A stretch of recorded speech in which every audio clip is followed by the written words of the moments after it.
Charmed was a seminal TV series when it first hit the air in 1998. In this night and in this hour, I call upon the ancient power. Released in that post-Craft wave of other witch-themed media, discussions about it then tended to use the word rip-off. It was either copying a small teen film that grossed just $50 million, or a series based on a movie that flopped and wasn't expected to last more than one season. Next time. There won't be a next time. Years after it finished, the discussion shifted to its bad continuity, blatant sexuality, and not being feminist enough. But at the end of the day, Charmed lasted 8 seasons, and at one point was the longest-running network series with female leads. It was even successful enough to get a reboot that we won't talk about. At least I'm paying for my crime. So really, why do we love Charmed? We may not be murderers, but we're no angels either. The series was created by Constance M. Burge, whose idea was 3 roommates that were witches. Legend says it was meant to cash in on The Craft, Buffy, or even Sabrina the Teenage Witch, but in actuality, the show faced difficulty getting picked up because of the witchcraft. I mean, do witches date? Not only do they date, but they usually get the best guys.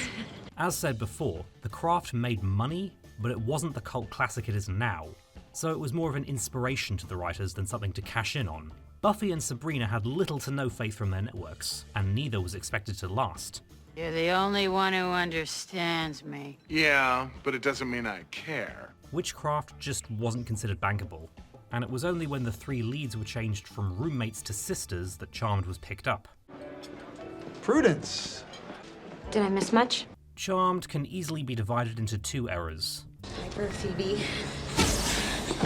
Get out of here now! The first 3 seasons focus on the Halliwell sisters Prue, Piper, and Phoebe, with a grounded, almost slice-of-life approach. At the end of season 3, Prue's actress was let go for, reasons, and rather than recasting, they killed her off. What are you? Yeah. Season 4 sees Rose McGowan being introduced as half-sister Paige Matthews, and the remaining seasons are much more fantastical, arc-based, and You look ridiculous. I feel ridiculous. for convenience, this will be a 2-part video, first covering the Prue years. Bring your powers to We Sisters 3. It's a book of witchcraft. The hook is simple. 3 sisters discover that they are the Charmed Ones, the most powerful good witches of all time, destined to protect the innocent from the forces of evil.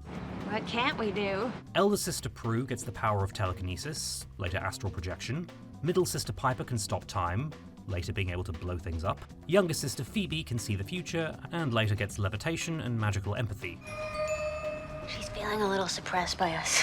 All 3 cast spells that they handwrite, make potions targeted to specific enemies, and bust out the big guns in the Power of 3. Power of 3 will set us free. From the beginning, Charmed distinguished itself from literally every other empowered woman series at the time, except Xena, of course. Your Buffys, Sailor Moons, and Sabrinas focused on high school, with magic meeting various forms of teen angst. Woohoo! I'm normal! Gotta go tell the cat. Teens. Charmed instead focused on contemporary grown women, with every sister ending her time well into her 30s. This already created an interesting dynamic where, instead of having to juggle saving the world with school or hiding from parents, they had to balance witch stuff with work, relationships, and later childcare. How do you know you'll be able to control him? I'm his mother. At the time, it was a celebration of independent, unconventional women. You were right, Prue. I owe you a big apology. In her 3 seasons, Prue worked as a museum curator, auctioneer, and freelance photographer. Piper was first a chef and then ran a nightclub. Even Phoebe, the ditzy slacker, went through character development to earn a psychology degree and carve out a career as a journalist and advice columnist. Overall, the series showed women finding fulfillment through various areas outside of romance or motherhood. And while 3 out of 4 sisters end the series married with 3 kids each, this was presented as an extension of what brought fulfillment, and was kind of necessary to have the next generation continue their work. And when our kids were old enough to take over. Charmed also did the rare thing of allowing older women to be the heroes too. The sisters' grandmother, Penny, may be dead when the series begins, but she returns to save the day multiple times, and enjoys a reputation as a powerful warrior. Penny, what are you doing? Banish this evil. Emphasis is also placed on the strength of sisterhood, with the Halliwell's powers being strongest when they work together. Reminds us of the wisdom and the power of women.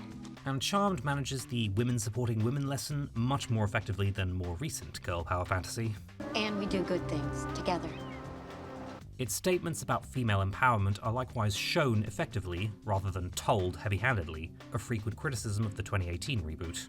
All things are possible, my dear. It's just simply a matter of your being able to do them. It's now a mostly forgotten trope, but it was very prominent up until the early 2010s that a heroine's place in the story had to be explained or justified by tying her to a man, whether it be as a daughter, sister, or partner to an existing male hero. But I've seen that look before. Charmed and Buffy were significant for having the heroine's powers tied entirely to the women. Helena, Laura, and Grace. Hollow witches stand strong beside us. And with later seasons focus on their children or other new witches, this allowed the women to fill the traditionally male role of mentors to the heroes. So let's get to the Prue years. Do something, do it! Season 1 is very much a procedural, showing the Halliwells facing various enemies and developing their powers and life skills to save the day. The first half introduces antagonists, Rex and Hannah, who are dealt with in Wicker Envy, one of my favourite episodes. The second half has no main antagonist, but covers Prue's relationship with policeman Andy Trudeau and her attempts to preserve their secret, as well as Piper's romance with Leo, who's eventually revealed as the Halliwells' designated guardian angel. Season 2 dials everything back to a more mundane, standalone format, with the closest thing to an arc being Piper's love triangle between forbidden Leo and more accessible boy next door Dan. Season 3 ups the ante by introducing series favourite Cole Turner, a half-human demon sent to destroy the sisters by posing as Phoebe's boyfriend, but of course falling in love with her for real. Each season hints at a greater scope evil than the monsters of the week, and Season 3 reveals this to be the source of all evil, leader of the underworld, who interestingly enough appears on screen for the first time in the very episode that kills Prue off for real. Put that thing away before you hurt yourself. The mantra for the average Charmed fan is that the Prue years are some of the best TV ever, and every season after the fourth is basically one giant jump the shark. Phoebe's a mermaid. Oh, well that would explain it. But of course, I would have to be different and say that the Page years tend to be my preferred era. Oh my god! Not quite. But that's not to say I don't think each season has its own merits. Anybody else want a piece of this? My main preference for the later seasons is that I really just don't like Prue. That's for thinking that you could get away with it, and that's for thinking that you wouldn't get slapped. In contrast to Piper and Phoebe, who are able to be flawed and interesting, Prue to me came across as more of a focus group result than actual character. The man is here to save the day. Billy, it's the 21st century. It's the woman's job to save the day. Despite dominating storylines in the first two seasons, she always felt a bit inconsistent, and more like a bland role model, not unlike the strong female characters polluting films today, but with how the narrative would bend to frequently put her on the moral high ground and let her get away with things the others would be shamed for, but I can still see the vague trappings of character development bleeding over into the next two seasons. And by season 3, this is mostly fixed, with her actress settling into the quippy super witch persona much more comfortably than the smothering busybody of season 1. They? Yeah, demons. More specifically, Shax, who is the Source's assassin. But I can appreciate that Prue had a lot of appeal for how unique she was at the time. You bastard, how dare you hurt people this way? She wasn't a teenager. She wasn't someone's girlfriend. She wasn't an Amazon. She was a typical late 20s, early 30s woman who happened to be the most powerful person in the story. Like if Jenny Calendar was the one who got Slayer powers instead of Buffy. But going back to the seasons, I have to say that season 1 has an incredible atmosphere. No, my powers aren't working on it either. It's gloomy, it's dark, it's mysterious, and it sets up the concept perfectly. I am light. I am one too strong to fight. This is the only season where the magical world is completely unfamiliar to the Halliwells, and there are so many episodes based around the mundane fears of adult life. Like, what if my bosses were trying to kill me? What if every date could be an enemy? How will my calling affect my personal life? Is my childhood fear of the basement actually valid? There's a lot of great material being played with. But we can't give up our powers without a fight. It's like giving up who we are, who we've become. Who we've come from. Exactly. As the series goes on and the powers grow, the magical world becomes more familiar, so naturally there's less of this fear factor in, say, season 4. And the mysterious world of unknown fears vibe only makes season 1 especially strong in hindsight. I always knew that I would deliver the charmed ones. Once removed, of course. Outside of that, episodes that delve into the family history, such as travelling back to the 70s and allowing Phoebe to meet the mother she never really knew, or where Charmed always shone. We're witches, dear. We can do anything. I wish that were true. The show also had the guts to kill off a main character in the season 1 finale, one of the strongest episodes in the whole series.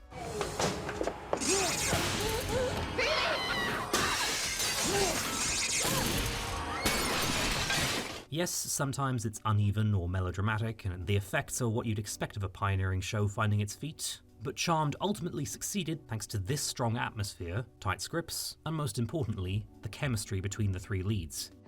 He chose to walk through that door not because of who you are, honey, but because of who he was. Protector of the innocent, just like us. Season 2 is easily the weakest of the Prue years, and it's a toss-up between this and 6 for my least favourite season. Okay, that's all, folks. Oh, who knew Perky could be so annoying? The great atmosphere of Season 1 is almost gone completely, and although it makes sense that demons and warlocks wouldn't be as frightening or mysterious after a year, the mundane feel overall makes this season feel less special. Yeah, nothing is exactly the problem. There are still some interesting enemies and vanquishes, but there are significant low points, like college girls turning animals into dates, evil cupids splitting couples up, or whatever this was meant to be. I wish you gone forever! Piper gets the worst of it with a pointless love triangle that's a textbook example of why these storylines rarely work. Nice meeting you. No, it's not.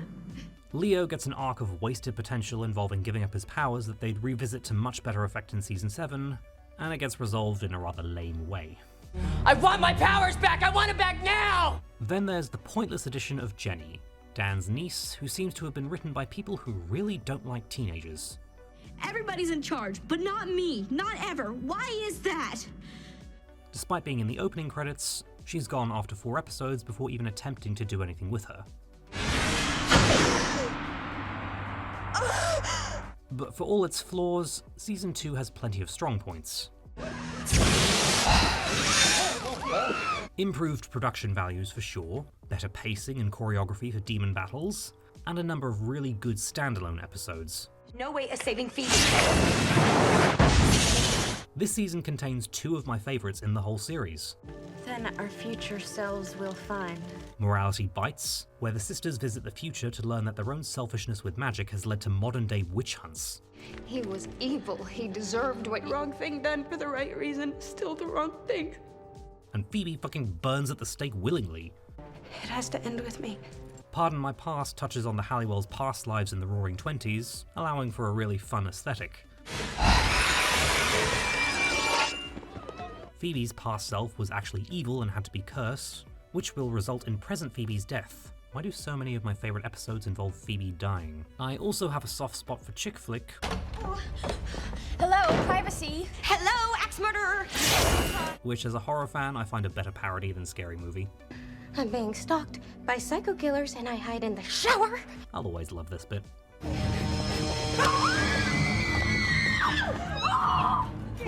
And it just goes to show that even in a weak season overall, Charmed could still deliver. Did you hear that? Hear what? And the best was yet to come. Phoebe! No, no, no! Phoebe! Season 3 saw the show beginning a 2-year peak.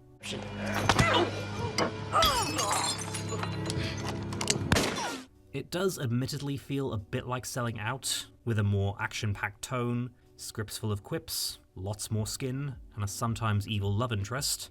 But while it did trade in some of what made it unique in order to mine from the Buffy well, it was ultimately to the show's strength.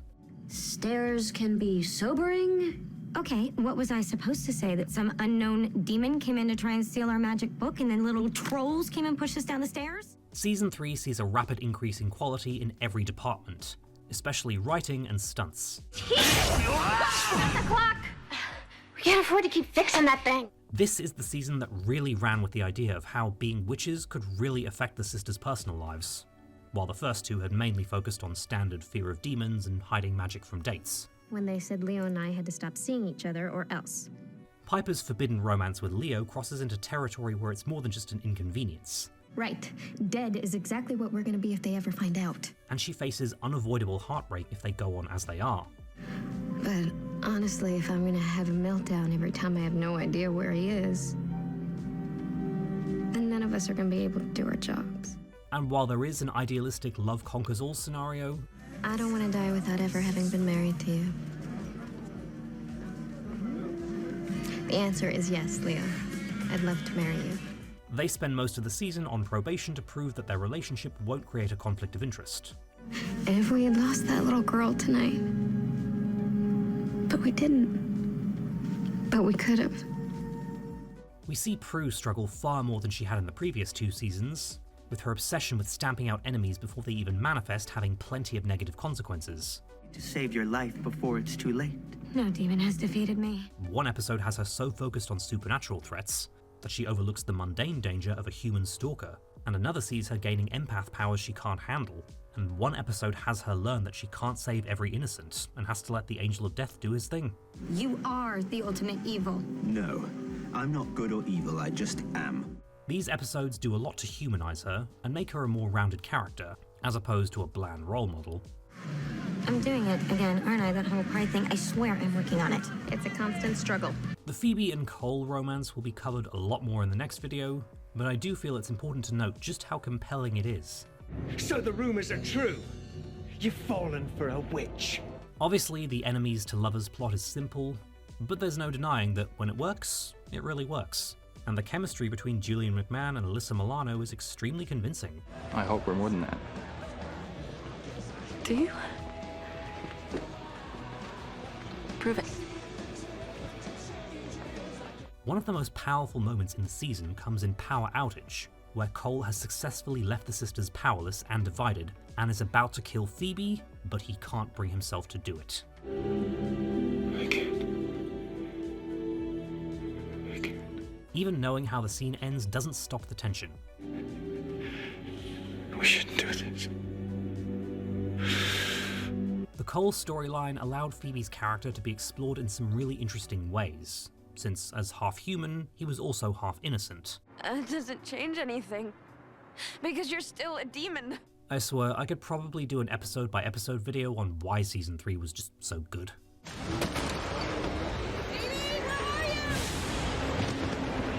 But you can't talk about season 3 without visiting All Hell Breaks Loose, the finale to both the season and the Prue era, widely considered one of the show's best episodes. They think we're the demons now. Directed by Shannen Doherty herself, the plot shows magic being exposed to the world and demonstrates exactly why the Charmed Ones need to preserve their secret. This has to end now or our lives are over. And for those who got tired of, as they put it several episodes earlier, the greater glory of Prue. This episode deconstructs the hell out of Prue's super witch persona, having her experience the worst kind of consequences for her reckless behavior. I killed the Wicked Witch! The Wicked Witch is dead! I killed the Wicked Witch! And although this is her final episode, you see Prue's character go to places the show had rarely touched on before.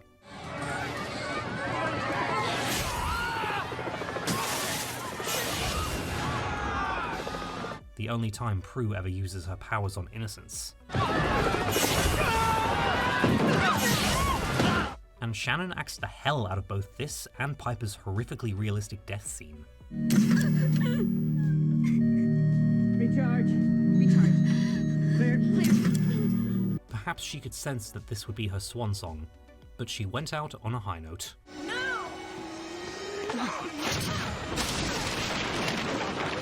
That's about all we can say on the Prue era, although hundreds more things probably could be said if we really tried. Witchcraft at its best. Even rewatching the episodes with a few years of hindsight has made me really appreciate just what a special show Charmed could be when it wanted. Heart to thee, body to thee, always and forever, so mote it be. To a lot of fans, All Hell Breaks Loose was the end to an era that meant a lot, and although I love the forthcoming era more, I do appreciate the uniqueness, or dare I say, the charm, of what these 3 started.